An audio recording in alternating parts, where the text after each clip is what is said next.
Ambala road स्थित ईदगाह मैदान में कड़ी सुरक्षा के बीच ईद उल अजहा की नमाज सकुशल संपन्न।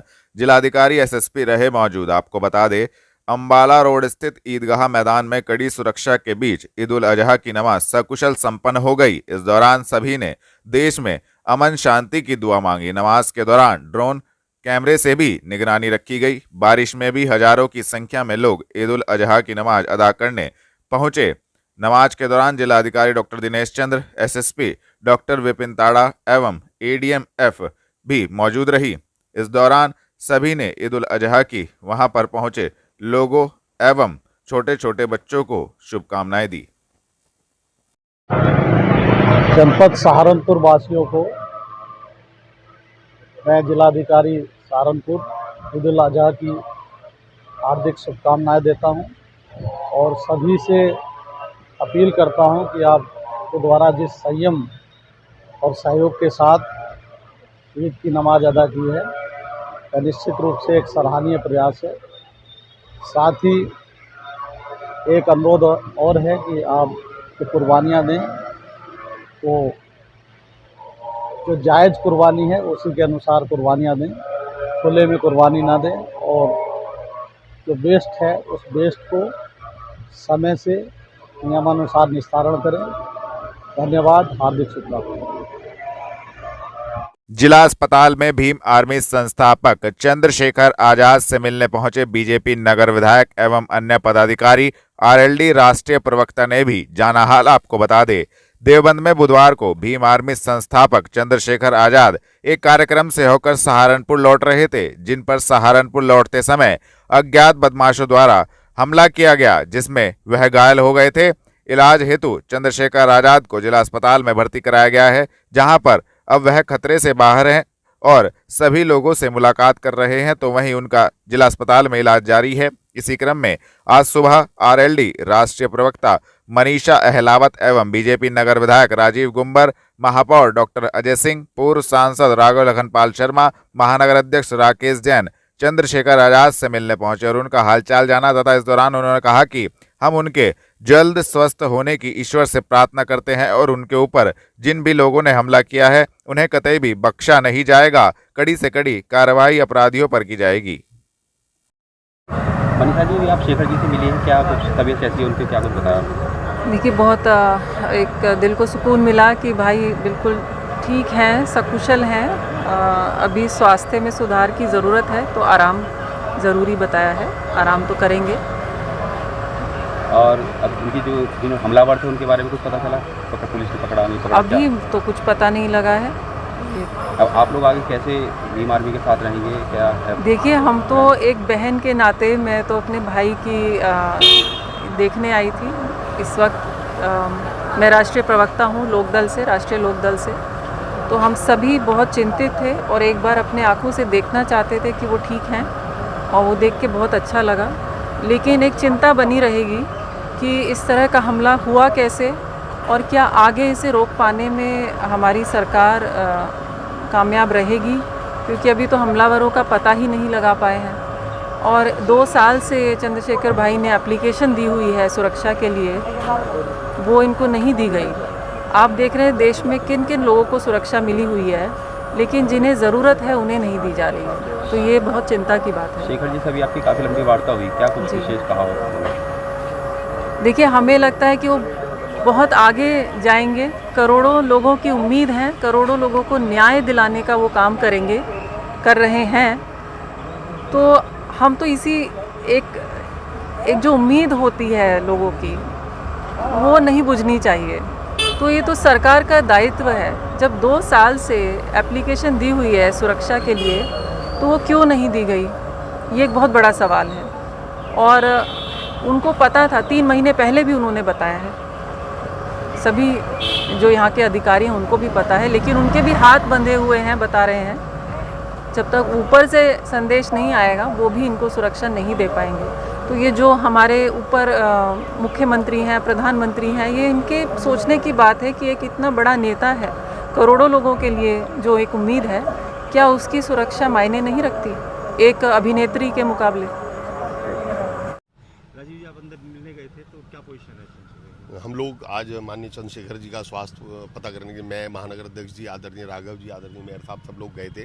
निश्चित रूप से हमारे शहर के प्रतिष्ठित व्यक्ति हैं वो, और जो भी घटनाक्रम है वो दुखद है, और हम उनका हालचाल पूछने आए थे। उनका स्वास्थ्य ठीक है और प्रभु चरणों में प्रार्थना है कि उनका स्वास्थ्य अच्छा रहे, ये हम सबकी कामना है। कोई बता रहे थे कि अभी कुछ इन्फेक्शन वगैरह की? नहीं, ऐसा कोई जानकारी ना सीएमओ साहब के द्वारा दी गई और ना माननीय चंद्रशेखर जी के द्वारा दी गई कि उन्होंने भी कहा कि मेरा स्वास्थ्य ठीक है। कब तक कह रहे हैं डिस्चार्ज करने? अभी ये तो देखिए, ये डॉक्टरों का अपना मत होता है, उसमें हम लोग कोई हस्तक्षेप करें वो ठीक नहीं। जो इनके ऊपर गोली कांड हुआ उसके बारे में कुछ कहेंगे? कानून अपना काम करेगा, और कानून उनके ऊपर गोली किसी ने चलाई है वो निश्चित रूप से जेल जाने चाहिए, और ये जेल जाएंगे। लगातार रात उनके द्वारा कहा गया है कि बीजेपी के द्वारा ऐसा कराया गया। नहीं, उनके द्वारा हमारी जानकारी में ऐसा कोई स्टेटमेंट नहीं, और ना भारतीय जनता पार्टी को कार्यकर्ता या कोई व्यक्ति ऐसा काम कर सकता है। धन्यवाद। जिला अस्पताल में भीम आर्मी एवं आजाद समाज पार्टी काशीराम ने किया धरना प्रदर्शन। भीम आर्मी कार्यकर्ताओं ने भेजी एम्बुलेंस वापस। आपको बता दें, देवबंद हमले में घायल हुए भीम आर्मी संस्थापक एवं आजाद समाज पार्टी काशीराम प्रमुख चंद्रशेखर आजाद जिला अस्पताल में बुधवार को भर्ती हुए थे, जिनको आज जिला अस्पताल के डॉक्टरों द्वारा डिस्चार्ज कर दिया गया। लेकिन भीम आर्मी कार्यकर्ताओं ने इस बात को लेकर हंगामा कर दिया कि आरोपियों की गिरफ्तारी किए बिना चंद्रशेखर आजाद को डिस्चार्ज किया जा रहा है, और उसके बावजूद कोई भी कार्यवाही प्रशासन द्वारा अभी तक नहीं की गई है और उनको अभी कोई आराम नहीं लगा है, जिसको लेकर उन्होंने जोरदार धरना प्रदर्शन किया और वहां पर खड़ी एम्बुलेंस को भी वापस लौटा दिया।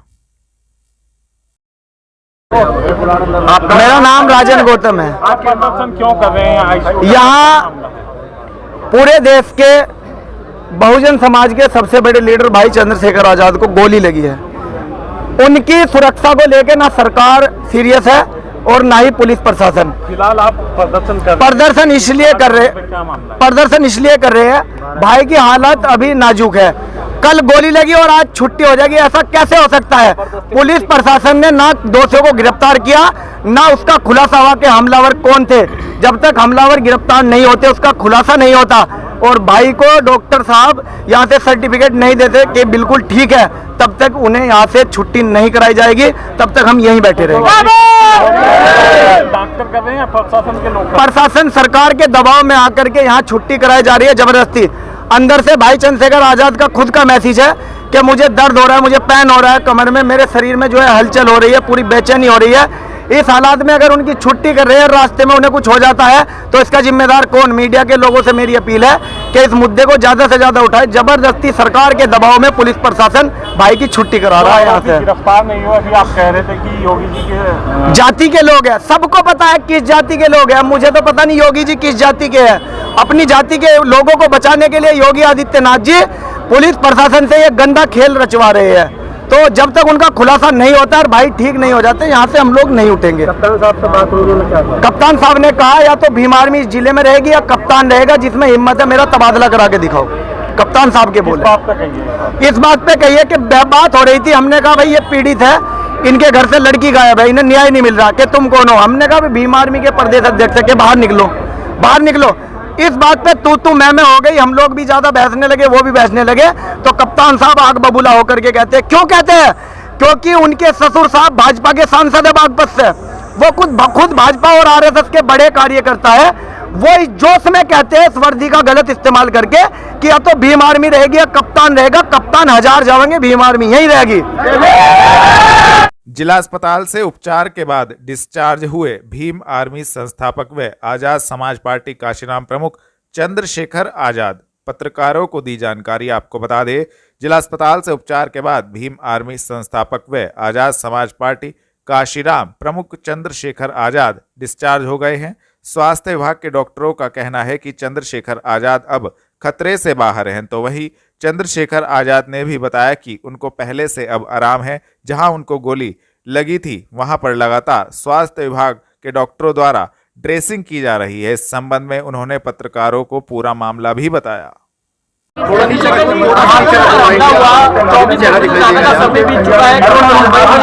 कहना चाहेंगे? अभी आप कैसा? ये आज का हमला नहीं है, ये तो हमला वंचितों पे सदियों से होता है, और ये कोई पहला वंचित वर्ग कोई व्यक्ति नहीं इसकी जान पे बनाई है। ऐसे बहुत सारे इंसिडेंट हुए, बहुत सारे लोगों की जान गई, लेकिन आज कानून का राज है। जब मेरे जैसे व्यक्ति के साथ ये हो रहा है तो आम वंचित वर्ग के व्यक्ति के साथ क्या होता है, उत्तर प्रदेश में क्या लॉ एंड ऑर्डर है, इसको हमें समझना चाहिए। और अब तक क्या कार्रवाई, ये 24 घंटे ज़्यादा आपके सामने है। मैं तो मौत और जिंदगी के बीच लड़ रहा था, लेकिन अपराधी अभी भी खुलेआम घूम रहे हैं। ये बिना सत्ता के संरक्षण के नहीं हो सकता है। क्या इंटेलिजेंस है पुलिस की, क्या उनके पास इंफॉर्मेशन है, सूत्र उनके बहुत बड़े बड़े हो जाते हैं। अब तक क्यों आरोपी गिरफ्तार नहीं हुए? गाड़ी भी बरामद इसलिए हुई क्योंकि गांव वालों ने बता दिया कि मीरकपुर में कोई गाड़ी खड़ी करके गया है। अब तक लोग नहीं मिले।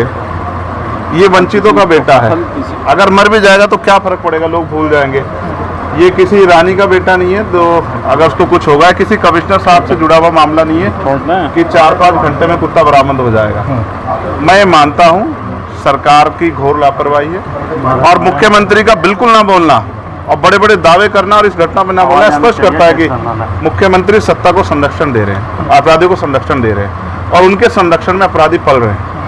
और ये कानून व्यवस्था के लिए, लोगों के कानून के प्रति विश्वास के लिए बड़ा खतरनाक है। अच्छा, हम लोगों ने सीसीटीवी देखा, उसमें दिख रहा है कि पीछे से गाड़ी आके चेस करती है, और क्या कुछ अगर कुछ बता पाएंगे कि आप कहाँ थे, कैसे फायर? देखिए, मैं दिल्ली से लौटा हूँ, मेरे एक साथी की डेथ हुई, मैं थोड़ा सा परेशान था।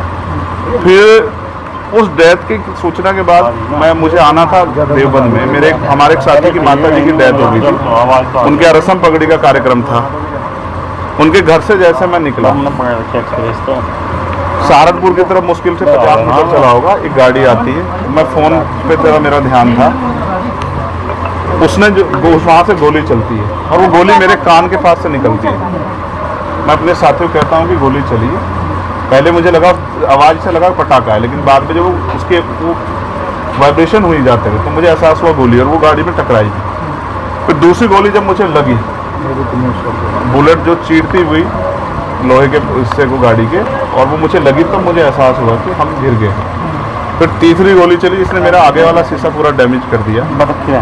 चौथी गोली पे मैं नीचे हो गया, जो गोली आपने देखा कि वो सीधी उसमें लगी। अगर मैं नीचे ना होता तो वो मेरी छाती के आर पार चली जाती। फिर वो गाड़ी 10 मीटर आगे जाकर रुक जाती है, वो 2 हवा में फायर करते हैं जैसा मैंने देखा, और फिर उन्होंने फिर हमारी गाड़ी फायर किया। वो गाड़ी के वो फायर जो है गाड़ी के नंबर प्लेट पे लगी। मेरा ये मानना है उनको ऐसा लगा होगा कि हमने जो काम करने आए थे वो कर दिया, अब ये मर गया शायद, जैसा पहले कई घटना में हो। फिर वो शायद सरेंडर करने के मूड में थे, लेकिन जैसे ही मनीष ने गाड़ी को मेरे कहे से यू टर्न लिया, उनको समझ आया कि ये जिंदा है, तब वो वहाँ से भागे। हमने पुलिस को बताया कि ये गाड़ी का नंबर है, फिर उन्होंने उसको इंक्वायरी किया। पुलिस के अच्छे अधिकारी यहाँ हैं, उम्मीद है वो अच्छा काम भी करेंगे। लेकिन ये स्पष्ट हुआ कि अपराधियों में कोई डर भय नहीं। कितने लोग थे? 3 लोग। 3 लोग थे। 2 लोग असले से हमला कर रहे थे, एक व्यक्ति गाड़ी चला रहा है। चंद्रशेखर जी, कोई थ्रेट कॉल आया हो आपको इससे पहले, कोई धमकी? पिछले कई सालों से आ रही है। मैं लगातार पुलिस को इंटीमेट भी करता रहता हूँ। मैंने डीजीपी को भी लिखा, गृह मंत्री को भी लिखा, मुख्यमंत्री को भी लिखा, यहाँ के पहले एसएसपी डीएम थे उनको भी लिखा। लेकिन डीएम साहब जो पिछले थे, अखिलेश सिंह जी, उन्होंने साफ मना कर दिया। चीफ मिनिस्टर नहीं चाहते चंद्रशेखर को सुरक्षा दी जाए। मेरे आज भी याद है ये बात, क्योंकि मैंने एलआईयू के अधिकारी द्वारा पूछा कि भाई मैंने आपको बताया थ्रेट भी है, फिर क्यों नहीं हो रहा है?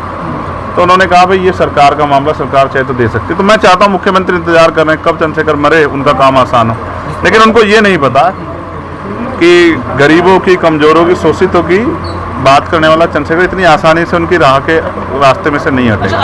अंबाला रोड पर ईद की नमाज के बाद समाज सेवी आरिफ खान ने जिलाधिकारी एवं एसएसपी का किया सम्मान। दी जानकारी आपको बता दें, ईद उल अजहा की नमाज के बाद समाज सेवी आरिफ खान ने सभी लोगों को ईद की मुबारकबाद दी और देश में भाईचारे के लिए दुआ मांगी, जिसके बाद सभी नमाजियों ने उन्हें आमीन कहा। इसके बाद आरिफ खान ने जिलाधिकारी doctor Dinesh Chandra, SSP doctor Vipin ताड़ा का पगड़ी एवं फूल माला पटका पहनाकर स्वागत एवं सम्मान किया और सभी अच्छे इंतजामों के लिए उनका शुक्रिया अदा किया।